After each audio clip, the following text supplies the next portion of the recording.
When I travel to Western European countries, I'm very impressed by the way they have kept the environment, especially Norway, Sweden, Denmark, Belgium, Germany. Even in the towns, there's a lot of planning to ensure that there's a lot of natural beauty. And what is most impressive is the fact that they have different bins for different kinds of waste, and therefore the waste is segregated at the source. There's a different bin for glass, for tin, for paper, for organic waste. So they are able to utilize that waste without actually spoiling the environment.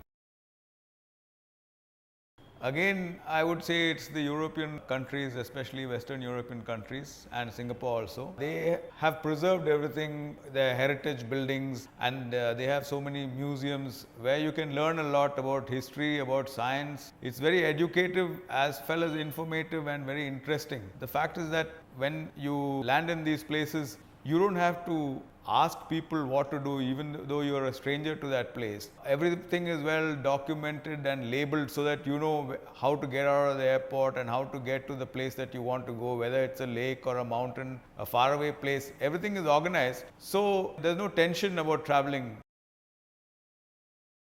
From my childhood, of course, I remember that the number of birds and animals and insects, these soldier ants used to be marching into the house by the thousands, and they could overpower anything. I used to watch in amazement with the civet cats and the mongoose, and all these kind of animals used to be there. Toddy cat is still prevalent. It is quite a nuisance. Coming to my adult life, I think some things which I read really which impressed me when in England they constructed a highway through a forest. They realized that during the particular season, the frogs in one area of the forest had to cross, and they were getting killed on the road. So devised a few tunnels under the road through which all of them could migrate to the other side. Similarly, what is really impressive, which I experienced in Africa, was the Rift Valley, which runs for about 5 or 6,000 miles from the north to the south up to South Africa.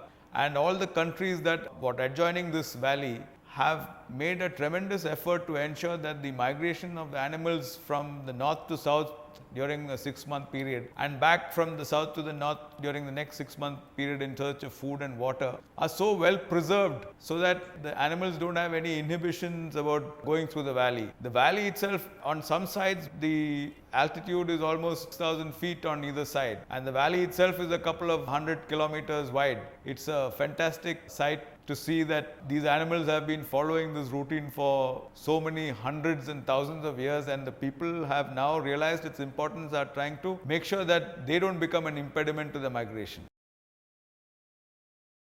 Today, I think the most important environmental issue the world is facing is the demand on natural resources on Earth. If all the 7 billion people on Earth were to maintain a standard of living equal to that of a citizen living in Europe or America, then we would require the resources from 6 Earths. Therefore, we know that whatever we do today, it will not be possible to sustain this Earth with this population. The remedy is certainly to bring down the population, because otherwise there is certainly not going to be enough for everybody. And we cannot deny, on the basis of environmental preservation and sustainability or protection, that man on the street should not be allowed to buy a TV or a fridge or a car. If he has to have all these things, the resources on this earth are not enough. If we can follow the one-child policy, then in the next 100 years we can bring down the population to by 1/6.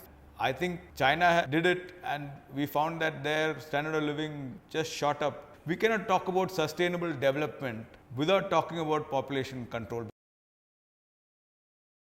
I live in Kottayam. I studied mostly out of Kottayam, and every time that I took the train back and entered Kerala, I could just feel the difference in the environment and the greenery and the cleanliness. Till the late 80s, I think Kottayam must have been one of the cleanest towns in the world. But since then, with the packaging material and all the consumerism taking hold, the flat culture and everything together has created a huge problem about waste disposal. The people living around rubbish dump actually are living in agony because of the stench and the leachates and things like that. And it looks like the dump is a curse on them. This can easily be utilized, made into energy or into biodegradable waste, can be converted into nutrients for the plants. But no effective method is so far been established in Kottayam. So the best way to solve the problem in Kottayam is to segregate the waste at the point of generation. The municipality has been trying to encourage people to do that by providing them subsidy to have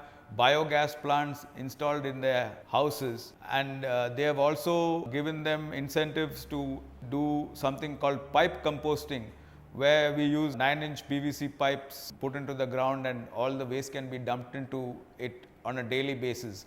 And within a matter of few weeks, it decomposes. The municipality has also been trying to make a common biogas plant, but there has been not enough response from the commercial generators of organic waste like the hoteliers. Without a doubt, a visit to the dump, the Kottayam municipal dump, it's terrible. I wonder how the people living around it manage. The stink is unbearable. And after I came back home, the clothes were stinking. I had to keep it out of the house. It is so bad. This can all be sorted out and made use of, and it can be made economically viable to reuse and utilize all these materials. The technology is available, but there doesn't seem to be the social or the political will. The people who make the waste don't seem to realize the harm it is causing to the people where it is dumped. So while in one area there's a lot of awareness of the problem created by the disposal of waste, those who are not living there don't seem to be bothered about it at all.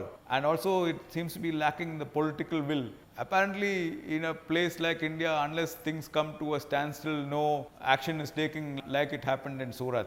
And one more thing that is really painful for me to see is clogging of all the rivers with weed. Now that has become a problem because the waste being disposed into these rivers and lakes have solid nutrient value, and they are actually polluting the water, and therefore the hyacinth and the other weed is able to survive or proliferate abundantly. An advantage of having that much of weed is that we can actually convert that into electricity or into biogas. There are towns in Europe where the complete local buses run on biogas produced from the waste. And I think there's enough water hyacinth here for us to produce electricity or biogas, and we can make full use of it and avoid this clogging of the rivers.